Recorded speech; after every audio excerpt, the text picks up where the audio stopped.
কারণ বলা যায়, ও কথা বলা যায়, আমার আসল জায়গায় বেরিয়ে গেছে বলা যাবে, জীবনে বলা যাবে। আরে বাবা বোঝেন তো, আমার কথা বোঝেন তো না, এখনো বলাও যাচ্ছে না, ওটাও যাচ্ছে। সবাই চলে গিয়ে দুই রায় করতে চিন্তা করতে কিনেছে, ওঠে না এত চেয়ারের লোক, ও তো মরে গেলেও চেয়ার ছাড়ে না, কিন্তু আজকে চেয়ারে বসতে বসতে ওঠে না। তখন দুই কোথার বলতেছে নিচের দিকে ভাগ করতে হবে, ওটার কোনো লাইন নেই। তো দাদা কোথা বলছে কি দাদাকে জায়গা বেরিয়ে গেছে, এত সাহস নিয়ে কথা বলেছে, চারিদিকে তার শত্রু, চারিদিকে সব রাইফেল নিয়ে দাঁড়াই আছে, আর এর ভিতরে এত ভালো করে কথা বলে, এত জোরে করে পারে, তাহলে নিশ্চয়ই অস্ত্র থাকতো, নতুবা এত জোর খাটাইতো কি করে? এরকম কথা বলা মনে হয় এর ভিতরেই আছে, এর ভিতরেই আছে, এর ভিতরেই আছে। আমরা পিস্তল চালানো তো দূরের কথা, প্রশাসনের ভাইকে ভালো করে শোনেন, পিস্তল চালানো তো দূরের কথা, জীবনে সরাসরি কোনোদিন পিস্তল আমরা হাতেও করিনি, দেখেও নি। এরপর আমরা মারা গেলে কি যুদ্ধে মারা যায়? বন্ধু যুদ্ধে মারা যায়। আমার স্ত্রী আর আমি আর আমার স্ত্রী তিনজন শুয়ে আছি, মাঝখানে ছোট্ট একটা বাচ্চা। পরের দিন ধরে নিয়ে গেল, জয়পুরের ঘটনা, পরের দিন ধরে নিয়ে গেল বাচ্চা সহ। জিজ্ঞেস করা হবে আপনারা আমাদেরকে নিয়ে আসলেন কেন? তোমরা নাশকতা মামলার আসামি। আমরা নাশকতা, আমরা তো ঘরে শুয়েছিলাম, তোমরা তিন দিনে নাশকতা করার পরিকল্পনা করতেছি, সেই সংবাদ আমরা পেয়ে তোমাদের ধরে নিয়ে আসি। কথা শুনে পুরুষে হাসি লাগে, পেঁচাও ফিসকে হেসে ওঠে, আরে জালেমদের মনের ভিতরে কোনো প্রতিক্রিয়া সৃষ্টি হয় না। সবে কেউ দাদা চোর, বাপ চোর, 14 গোষ্ঠী চোর, চোরের বাচ্চা, চোরের বাচ্চা, চোরের বাচ্চা।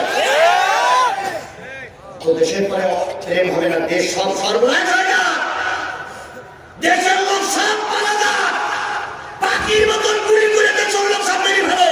তোমরা আমার সিয়ার জানো না যায়, সিয়ার জানো না যায়, সিয়ার জানো না যায়।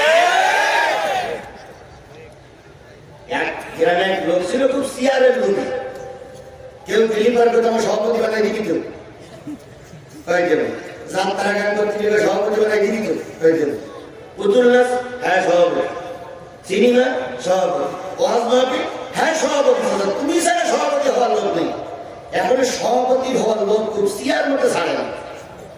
এখন জনগণ চিন্তা করলো সিয়ারে জানে না বসে সেই কাজ করছে। এখন প্রধান বক্তা দিয়েছে ভালো চেয়ার, আর বলছে চেয়ার কাটতেছে মাঝখান থেকে ফাঁকা, ওই ফাটা চেয়ার আর বসেছে, বসেন। এখন ওই হুজুর একটু জোরে ওয়াজ করেছে, ও একটু নিচু ঠিক ওই ফাটা গেছে ফাঁক হয়ে, ফাঁক হয়ে আসল জায়গা ধরা পড়েছে। চেয়ার মধ্যে ছাড়বো না, চেয়ার তোমার কবরে নেবে। তো চেয়ারের লোক, বিরাট চেয়ারের লোক তো আসল জায়গায় ফাটা ফেলে দিয়েছে। এখন উঠলেও বেরিয়ে যায়, নিচে হলেও ছাড়ায়। এখন যাই হোক কিছুক্ষণ পরে মাহফিল শেষ হয়ে গেছে, সবাই চলে গেছে, তুমি আর ওঠে। তো সবাই বলছে বাড়ি চলে যাবো তো রে বাবা, চেয়ারে তো বিপদে ফেলল, চেয়ারে কি বিপদে ফেলেছে বলাও যাবে, কারণ বলা যায়, ও কথা বলা যায়, আমার আসল জায়গায় বেরিয়ে গেছে বলা যাবে, জীবনে বলা যাবে।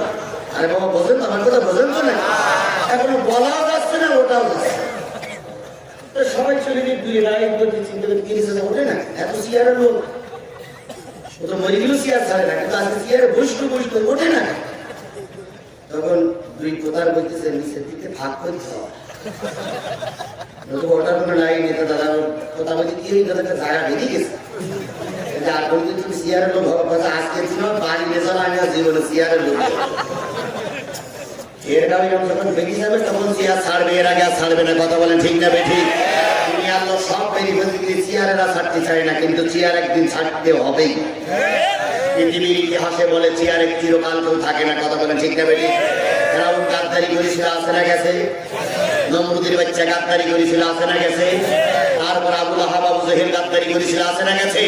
তোমাদেরকেও যেতে হবে, তবে সম্মান নিয়ে যেতে না পারলে জনগণ থুতু দেবে, কবরের পরে জুতা বিক্ষেপ করবে, এবারে করে পাইকারা নিয়ে কবরের পরে বেশি মানুষ চলে যাবে। আগের থেকে ছাড়ো, নতুন এমন একদিন আসবে বেরিয়ে যাবে, আর ছাড়াতে পারবে না।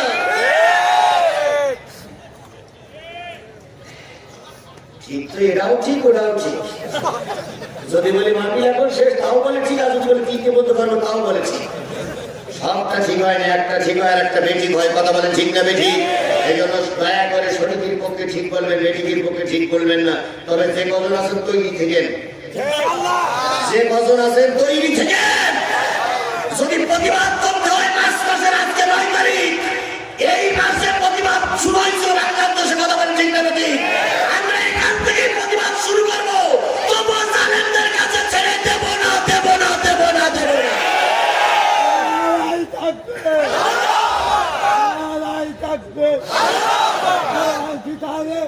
আমার হরণ করে 2 নম্বর পয়েন্টের আলোচনা। রাগ করা যেমন দরকার, হজমের কেমন দরকার। হযরত মুসা আলাইহিস সালামের রাগ বেশি ছিল, ফেরাউনের লোকের সঙ্গে বেঁধে গেছে। মুসার এক লোককে মারতেছে, ভালো করে শোনো বগুড়ার মানুষ, মুসার এক লোককে মারতেছে ফেরাউনের লোক। মুসার লোক নিচে, ফেরাউনের লোক উপরে। মুসা যাচ্ছিল রাস্তা দিয়ে, হঠাৎ করে মুসা ডেকে বলে ভাই মুসা, লোকটা ডেকে বলে ভাই মুসা আমার তো পিতা একটু খেয়াল করো। মুসা দেখি বলতে চাই ওঠ ওঠ ওঠ, কতক্ষণ বলতে আমরা কেন, আমি কিন্তু ফেরাউনের লোক। আমি কিন্তু ফেরাউনের লোক। মুসা বলতে চেনাচানি বাদ দে, এক বক্সিনী ফেরাউনের 3টে দাঁত ফেলে দিল, আমি হলো সেই লোক।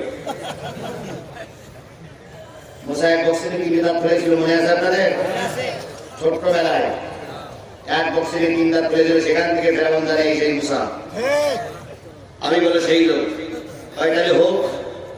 মুসা কথা আমার কথার পরে দিয়েছি এক থাপড়ে কাজ।